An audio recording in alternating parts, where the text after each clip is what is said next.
En este acto, que se convertiría en el símbolo de la Inquisición española, un centenar de hombres y mujeres conversos fueron acusados de practicar secretamente la religión judía y juzgados ante la Iglesia.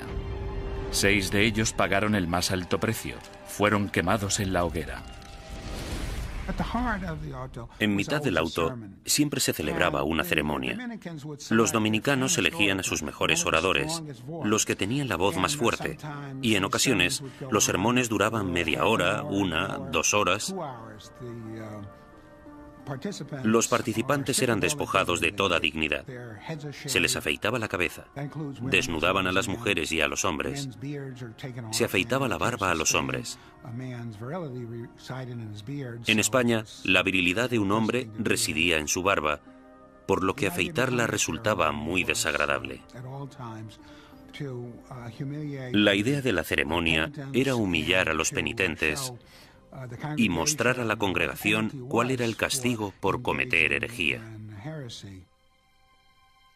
Incluso los que no habían recibido mucha educación o no estaban interesados en las sutilezas teológicas ni muy seguros de los credos y las plegarias que recitaban, sabían perfectamente qué sucedía en cada momento en un auto de fe.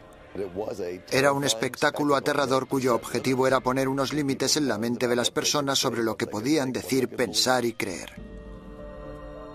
Durante el primer año desde su establecimiento, 1.500 conversos acusados de judaísmo fueron juzgados y otros cientos condenados a muerte. La cantidad de personas que se quemaba en una misma hoguera era pasmosa incluso para los estándares actuales. Se quemaron 28 personas de una sola vez, en otra ocasión 70 personas, y en el mayor auto jamás celebrado se quemaron 109 personas en una misma hoguera.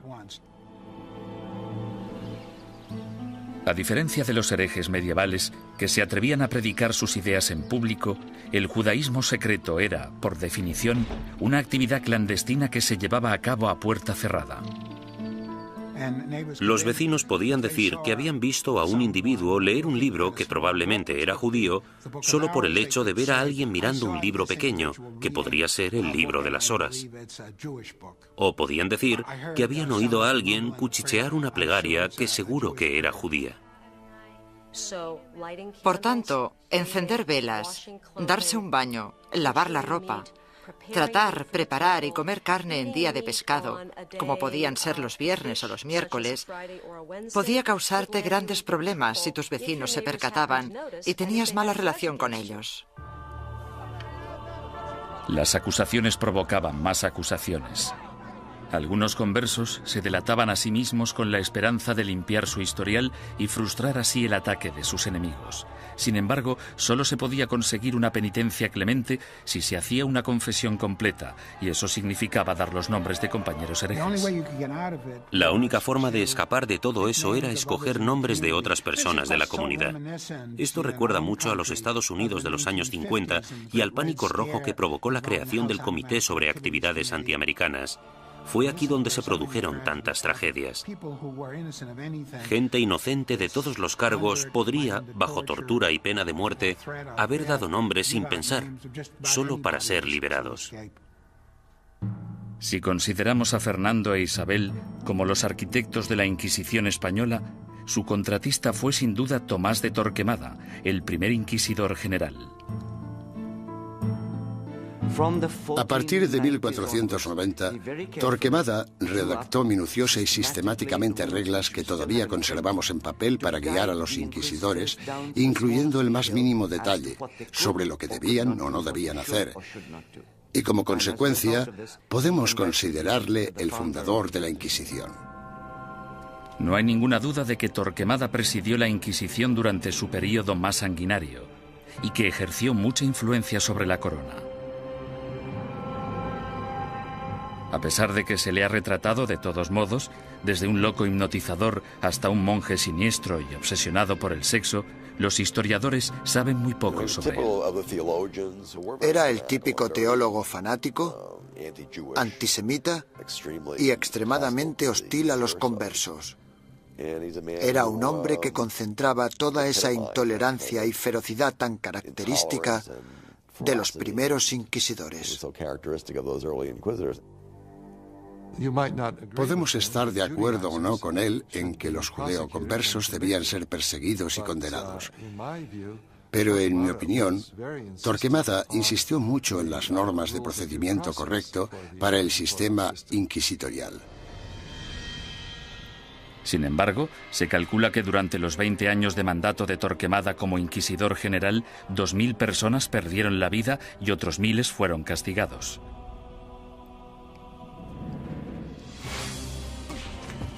A ello se le sumó un alocado complot de asesinato que selló el destino de los judeoconversos españoles y aseguró el papel de la Inquisición en España durante los siguientes 200 años. Los judíos no ganaban nada convirtiéndose. La situación social no cambió en ningún sentido. Solo podía empeorar para la gente de origen judío. 5 años después de su nacimiento, la Inquisición se encontraba en plena forma, ganándose a pulso su temible reputación. Los conversos españoles, los judíos convertidos al catolicismo, no podían acudir a ningún lado en busca de justicia.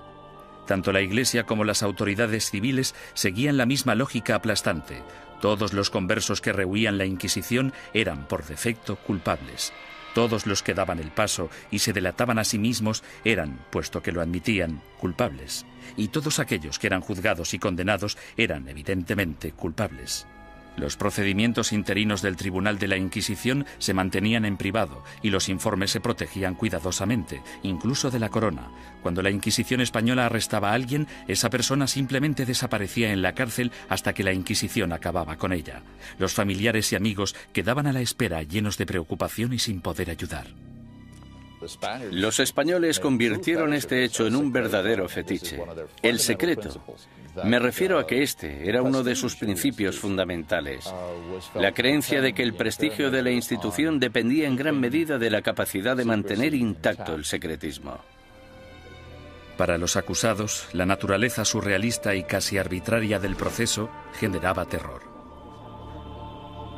No existía ningún juicio. Eran más bien audiencias tras las que el prisionero volvía a su celda. Después de todo el sufrimiento, que podía prolongarse durante semanas o meses, el acusado podía no llegar a saber los crímenes de que se le acusaba. Se le exigía constantemente, a veces bajo amenazas de muerte, que confesara.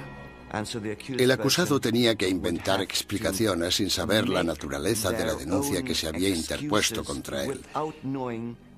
Y esto, a menudo, llevaba al encarcelamiento masivo de prisioneros que se negaban a confesar, porque creían que no tenían nada que confesar, y probablemente tenían razón. El 15 de septiembre de 1485, algunos conversos furiosos decidieron tomarse la justicia por su mano. Como inquisidor, Pedro Arbués se arrodilló delante del altar de la Catedral de Zaragoza. 8 asesinos le atacaron con cuchillos.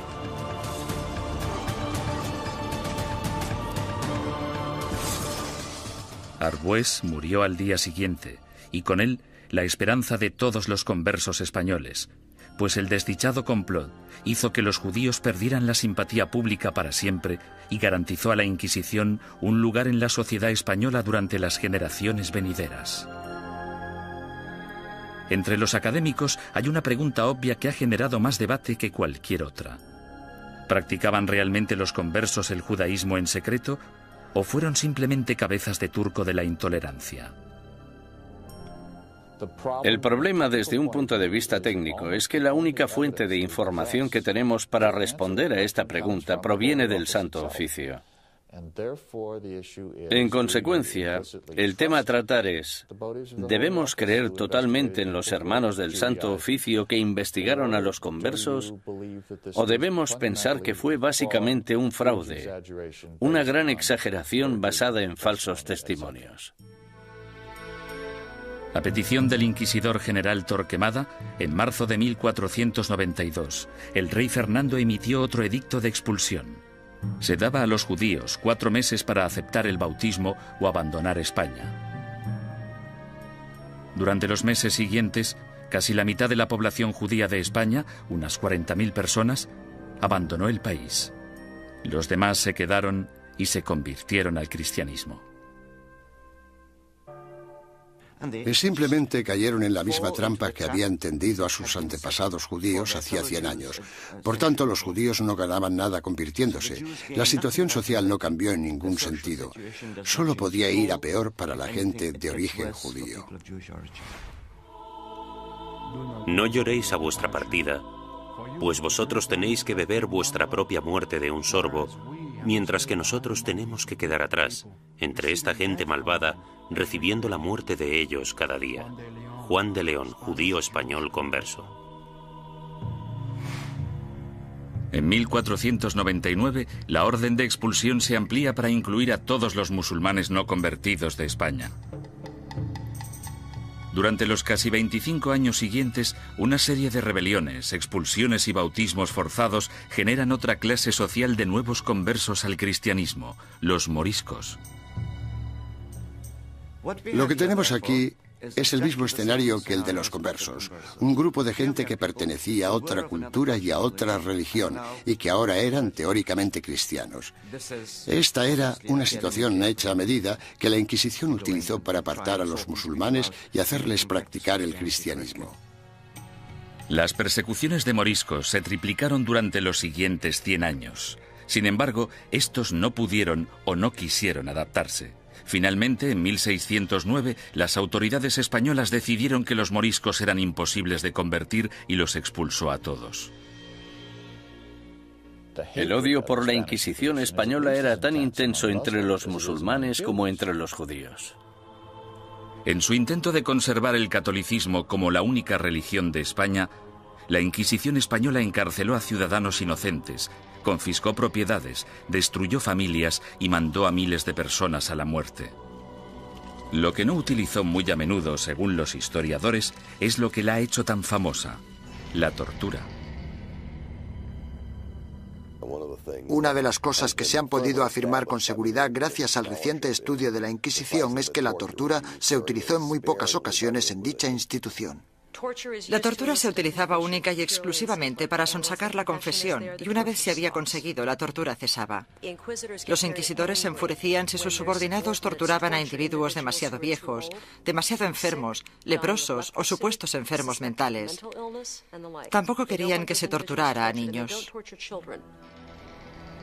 Pero no importa la poca frecuencia de uso, la Inquisición tenía reglas concisas sobre cómo ejercer la tortura. A los prisioneros, ya fueran mujeres u hombres, se les desnudaba. Solo se les cubría sus partes íntimas. No todo el clero de entonces practicaba el celibato, y todos los que lo practicaban no eran capaces de contemplar una escena de estas características una y otra vez sin sentir el más mínimo arrebato de sadismo o satisfacción sexual. Decir que esto podía prolongarse durante siglos es no comprender en absoluto la naturaleza de la sexualidad humana. La garrucha, versión modernizada de la estrapada medieval, se convirtió en el método de tortura más común. El potro, probablemente el instrumento de tortura más famoso de todos, también era muy efectivo, aunque tenía algunos inconvenientes. Su uso no podía prolongarse porque una de las reglas vitales de la tortura era que la Inquisición no podía derramar sangre. Si se vertía una gota de sangre, la tortura debía suspenderse. La toca, o tortura con agua, se convirtió en la favorita de los inquisidores españoles. Durante el terrible sufrimiento, la boca del prisionero se mantenía abierta a la fuerza y se introducía una pieza de ropa por la garganta. Luego se vertía agua por la garganta, de modo que la pieza de ropa quedaba empapada y provocaba al prisionero violentos espasmos.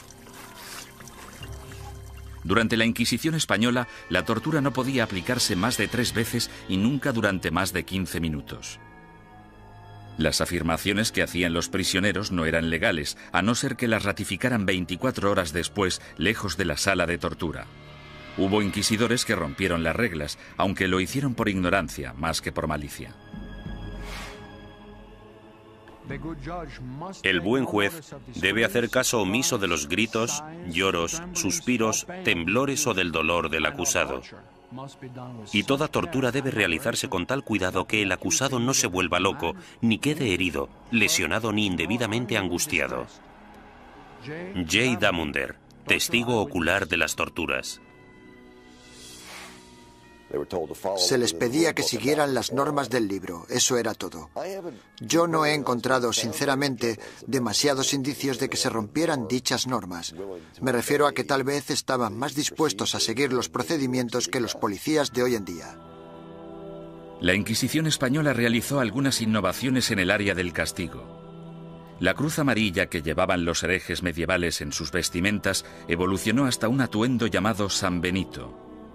Estas ropas debían vestirse en el juicio conocido como el auto de fe o acto de fe, y luego por encima de la ropa de calle mientras durara la penitencia. La gente que iba por la calle era objetivo de todo tipo de comentarios sarcásticos. Los niños les tiraban piedras, todo esto hacía muy difícil poder ganarse la vida. Ni tan siquiera la muerte liberaba al hereje de la vergüenza. El hábito con el que se enterraba al difunto se colgaba en la parroquia del lugar para recordar a todo el mundo en la ciudad que esa persona y su familia estaban relacionados con la herejía. Muerte y humillación no eran los únicos escollos de la Inquisición. Uno de sus castigos más temidos era convertirse en esclavo en las galeras españolas. Se cree que este castigo fue invención del mismísimo rey Fernando. No tenía nada que ver con la religión, la herejía ni cualquier otra cosa. Pero el rey Fernando se percató de que mucha de esta gente estaba siendo castigada con penas del todo inútiles y pensó, buena idea, ¿por qué no utilizamos a esta gente? Porque yo necesito remeros en mis barcos. Después de la muerte, ser enviado a las galeras era el castigo de la Inquisición española más temido. No puedo imaginarme nada peor que ser esclavo en las galeras. Yo casi preferiría que me quemaran. Al menos acabaría rápido. Durante la expulsión del año 1492, miles de judíos cruzaron la frontera con Portugal, engrosando allí la población judía y reanimando viejas tensiones raciales. A causa de los alborotos resultantes, los judíos portugueses fueron obligados a convertirse al cristianismo, y en 1532 el rey Juan III insistió en que Portugal tuviera su propia Inquisición. Durante 10 años, los ricos conversos portugueses utilizaron todas las formas de persuasión posible, incluyendo enormes sobornos, para convencer al Papa de que no instaurara una Inquisición en su nuevo santuario. Muchos conversos españoles se fueron a Portugal y de hecho pronto superaron en número a la comunidad portuguesa. Dichos conversos creían que en Portugal estarían a salvo hasta que, evidentemente, los portugueses instauraron su propia Inquisición y todo cambió. La Inquisición portuguesa se puso a trabajar de inmediato con los sospechosos de siempre. Entre 1547 y 1580 se celebraron 34 autos de fe en Portugal con casi 2000 penitentes y 169 ejecuciones. Las persecuciones fueron tan letales que los conversos, la mayoría de los cuales apenas habían emigrado a Portugal desde España, decidieron volver a su tierra natal y enfrentarse a lo que parecía el mal menor de las dos malvadas instituciones. Tras la conquista militar española del Imperio Azteca en 1521 por Hernán Cortés, los conversos portugueses y españoles pronto emigraron a las Américas en busca de un nuevo comienzo. Pero la Inquisición española les siguió de cerca e inició investigaciones en la recién fundada Ciudad de México.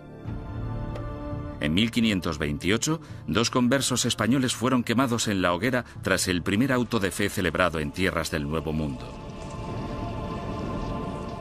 Las primeras oleadas de sacerdotes españoles también consideraban su deber guiar a la población americana lejos de sus creencias paganas y ayudarles a adoptar el cristianismo.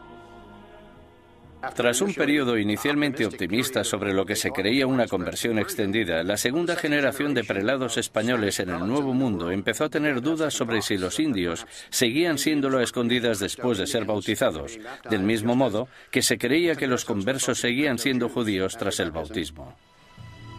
En contra de la política estricta y reacia aplicada tanto a judíos como a musulmanes en España, la Suprema finalmente decidió que los indios simplemente eran incapaces de asimilar las creencias cristianas y que, por tanto, estaban fuera del alcance de la conversión.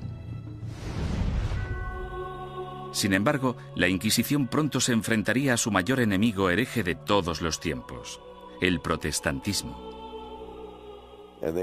Y en ocasiones incluso fueron torturados por la Inquisición, lo que parece muy injusto, pero eran protestantes y eran una presa fácil.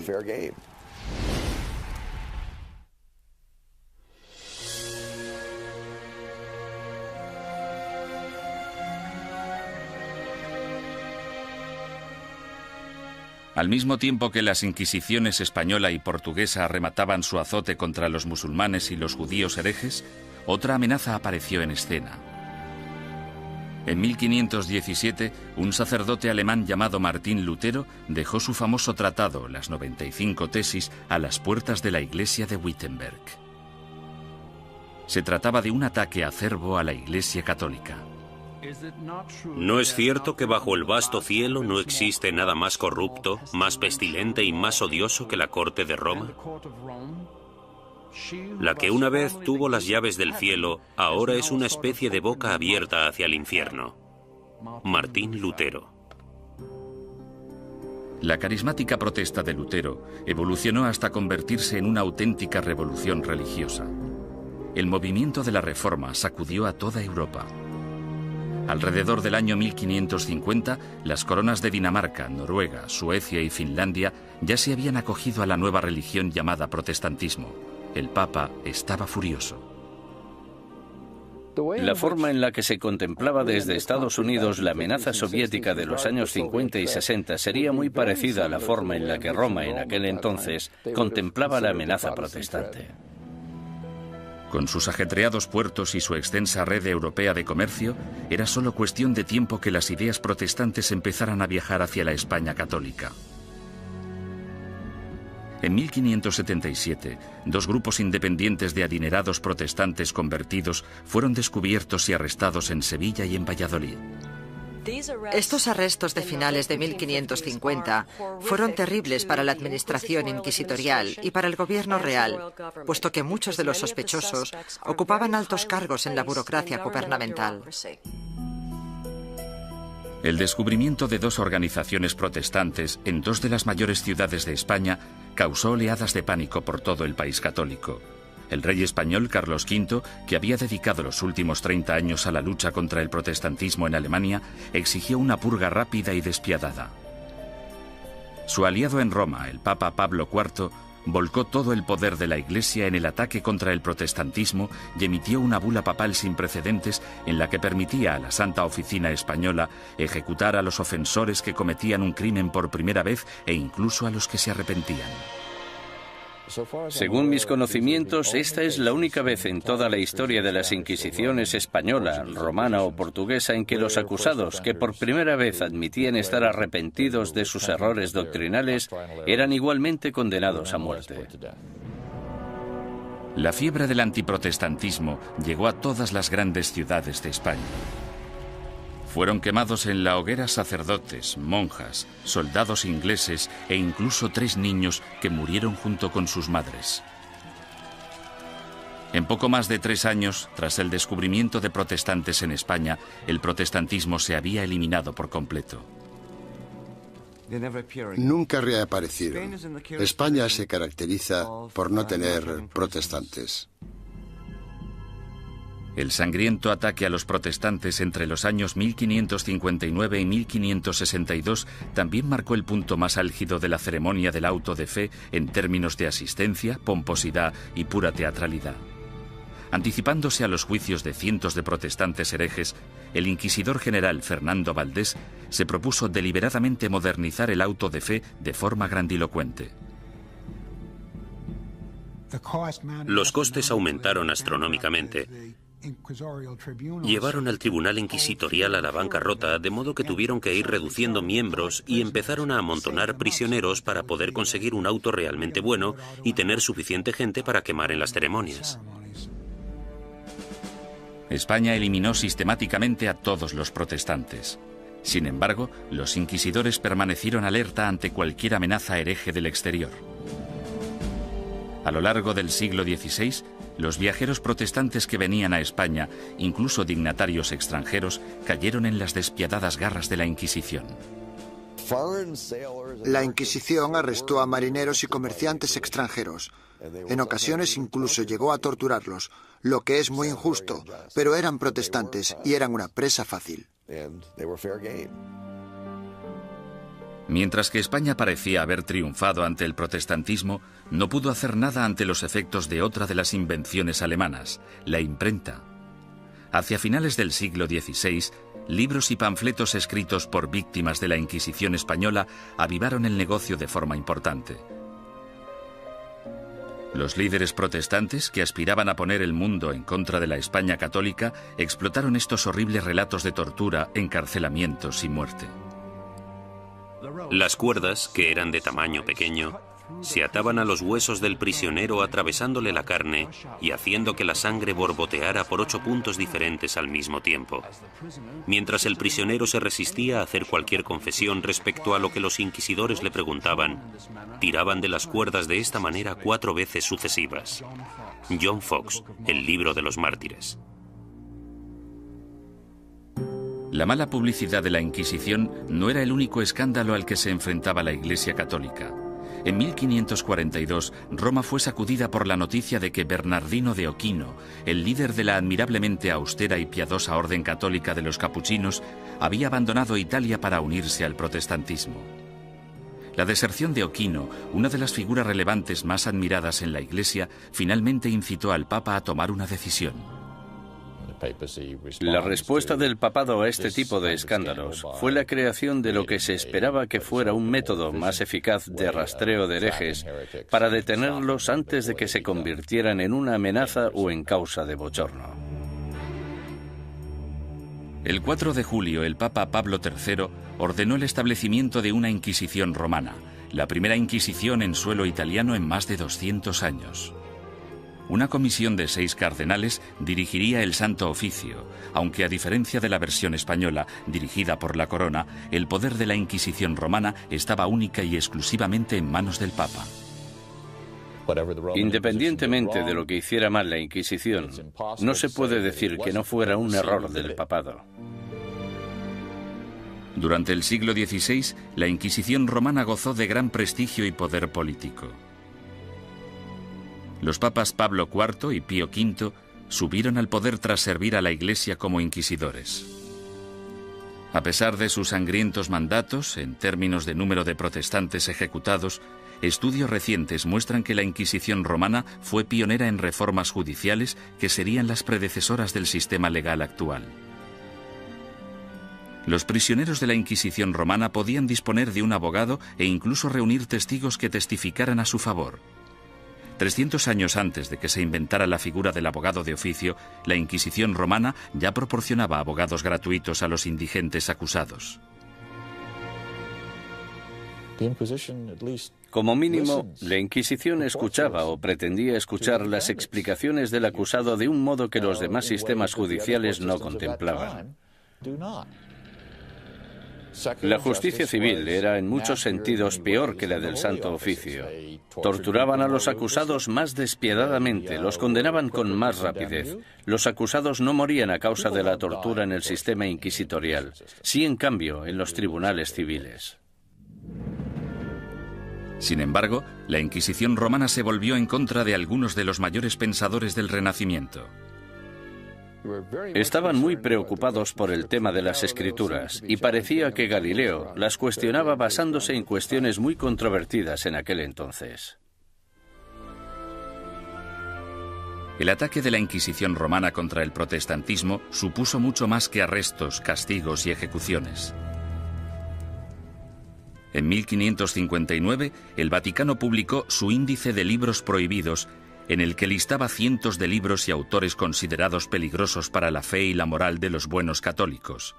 Cualquier ciudadano que poseyera uno de estos libros prohibidos podía ser arrestado. Algunos autores encontraron sus libros listados en este índice simplemente porque una o dos frases sueltas se habían considerado erróneas.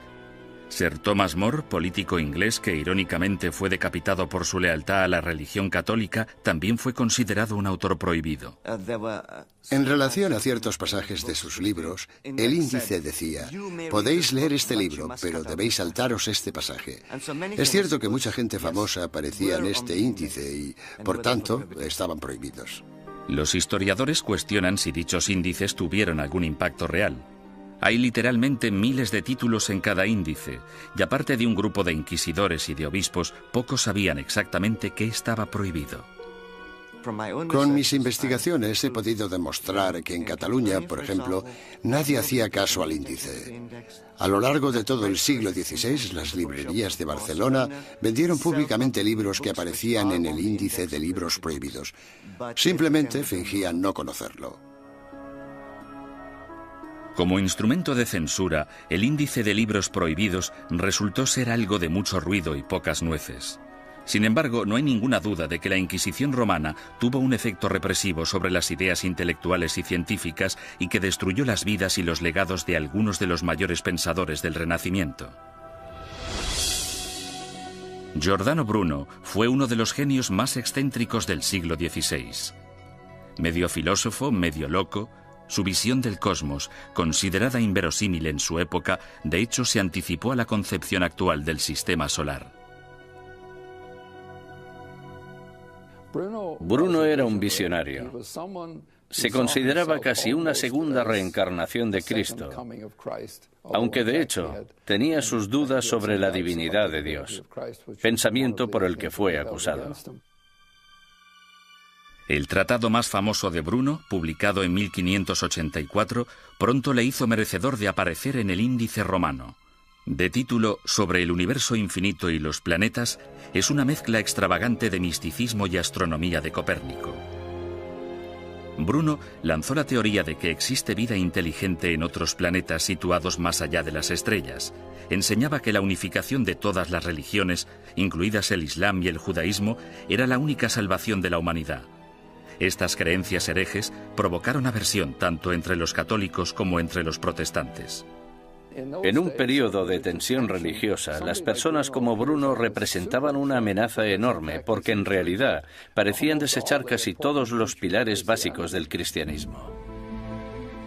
Durante 15 años, Bruno evitó cautelosamente la Inquisición romana, manteniéndose alejado de Italia. Sin embargo, en 1591, un rico mecenas le convenció para viajar hasta Venecia y una vez allí le traicionó denunciándole ante el Santo Oficio. El encarcelamiento y el juicio de Bruno duraron 7 años, durante los que el tribunal romano llegó prácticamente a implorarle que abandonara sus creencias herejes. Él se negó. Habría sido como repudiar toda su vida. En mi opinión, para un hombre como Bruno, que estaba completamente convencido de sus propios poderes, habría sido casi imposible actuar de otro modo. Tal vez vuestro miedo a juzgarme sea mayor que mi miedo a ser juzgado. Giordano Bruno. La obstinación de Bruno enfureció tanto al Papa Clemente VIII que él mismo le condenó a muerte. El 8 de febrero de 1600, Bruno fue conducido al campo dei Fiori, en pleno corazón de Roma, y fue quemado vivo. En la actualidad, una estatua en su honor, erigida en el año 1829, marca el lugar de los hechos. Otro intelectual renacentista, Galileo Galilei, también desató la ira de la Inquisición. Cuando construyó el primero de sus famosos telescopios en el año 1609, Galileo ya era un físico y profesor de matemáticas de fama mundial. En 1613 publicó 2 libros más, Mensajero Celestial y Manchas Solares, en los que defendía la teoría de Copérnico, según la cual la Tierra no solo gira sobre sí misma, sino que además da una vuelta anual alrededor del Sol. Oficiales ultrajados de la Inquisición denunciaron las creencias de Galileo y citaron numerosos pasajes de las Santas Escrituras que describen la Tierra como centro estático del universo. A los cardenales no les preocupaba demasiado qué era lo que giraba alrededor de qué. Les preocupaba mucho el tema de las escrituras, y Galileo parece que las cuestionaba con ideas muy controvertidas para la época. Sin embargo, Galileo vuelve a cuestionar a la Iglesia y toma una decisión asombrosa. Durante años ha habido un debate tremendo, sobre todo durante el último siglo, sobre qué debería haber hecho Galileo.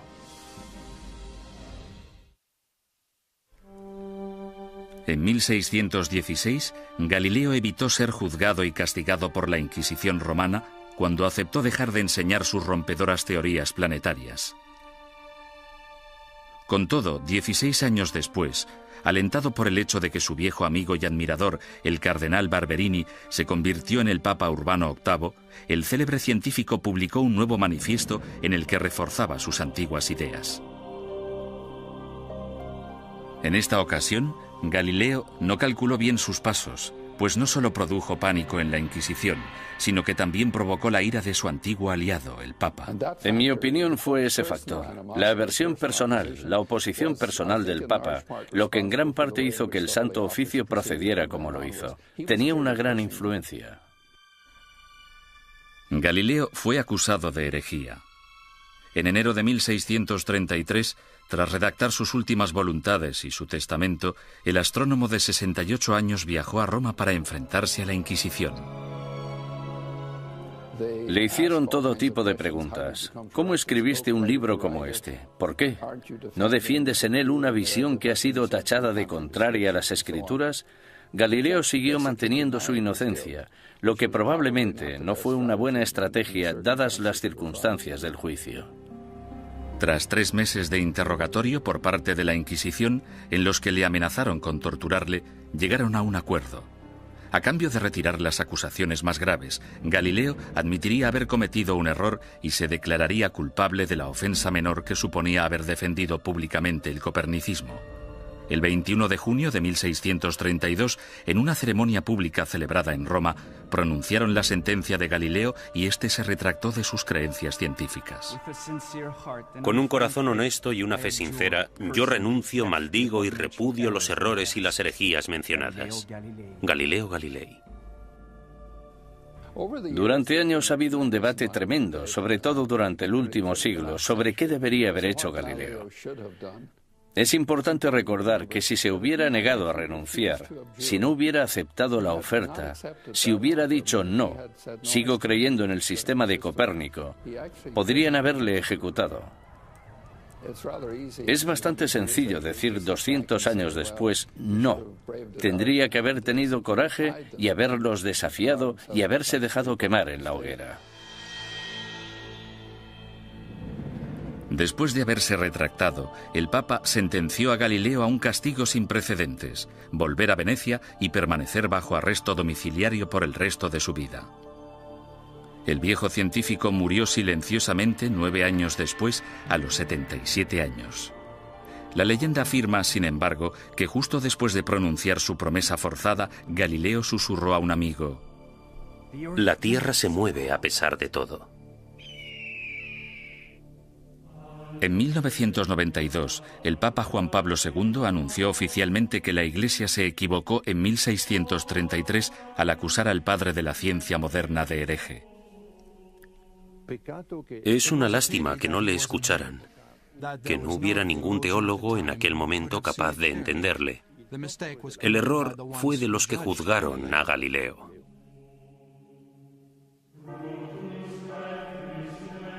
Los siglos XVII y XVIII fueron un período de declive para todas las inquisiciones.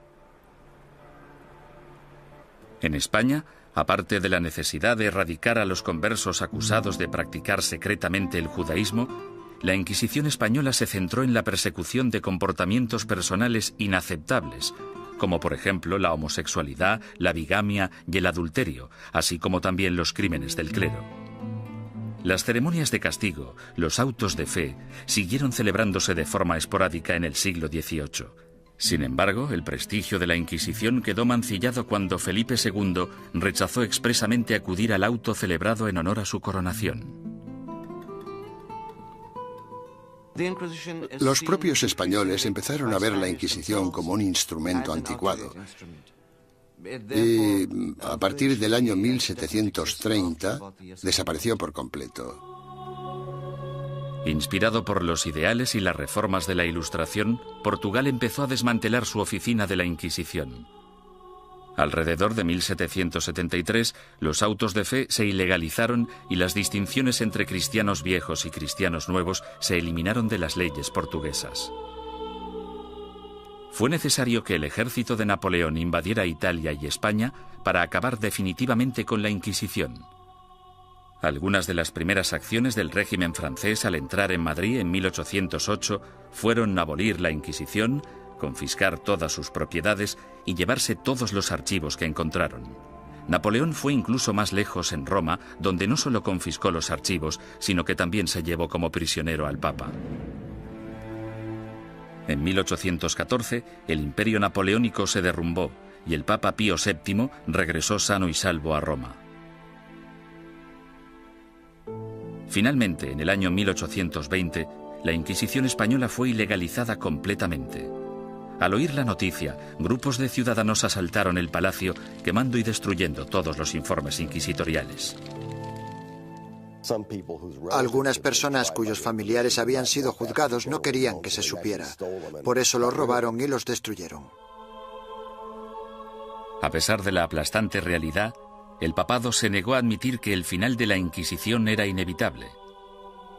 La Inquisición romana continuó ejerciendo teóricamente, no en la práctica, durante los siguientes 150 años. En 1965, el Papa Pablo VI reorganizó el Santo Oficio llamándole la Congregación para la Doctrina de la Fe. Todavía existe en la actualidad, aunque solo interviene como consejera en asuntos eclesiásticos. No realiza investigaciones ni impone la doctrina de la Iglesia.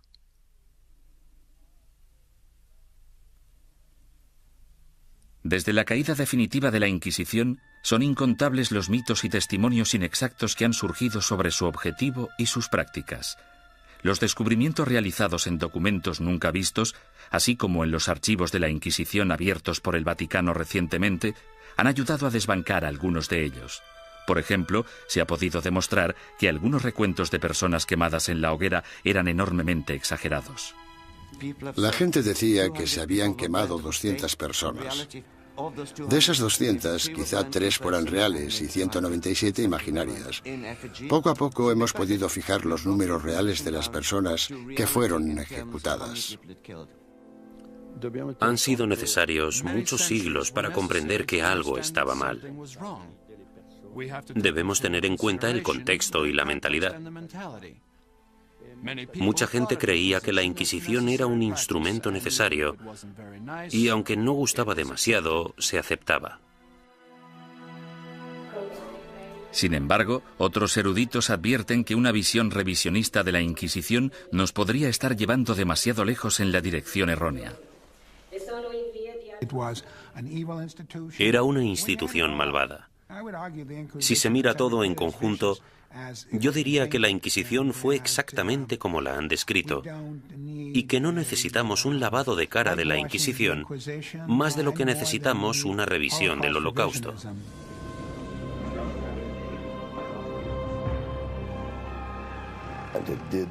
Torturó a gente, impuso fuertes castigos, quemó a personas. Había teólogos fanáticos en las Inquisiciones, había antisemitas en las Inquisiciones.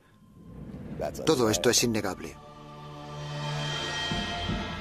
Hay un hecho que la historia no puede negar. A pesar de que la Inquisición se concibió para el bien de la humanidad, acabó causando un dolor y un sufrimiento humano inenarrables.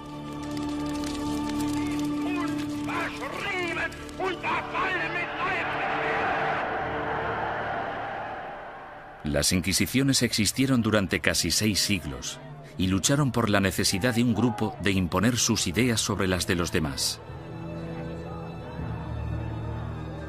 Esa necesidad sigue existiendo en la actualidad.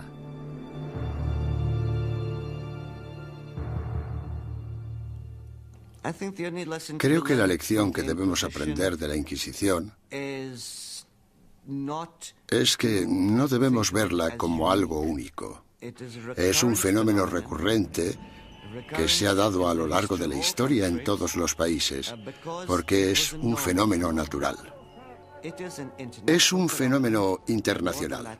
Es más, es innato en la condición humana utilizar las inquisiciones como método de imposición de nuestras preferencias culturales. El peligro siempre está al acecho. Cuando una sociedad se ve amenazada, sin importar si esa sociedad es una sociedad religiosa como la Iglesia Católica del siglo XVI o una nación-estado del siglo XX, cuando se desafía a una sociedad, el resultado más común es una respuesta violenta que a menudo no está reglada por la ley.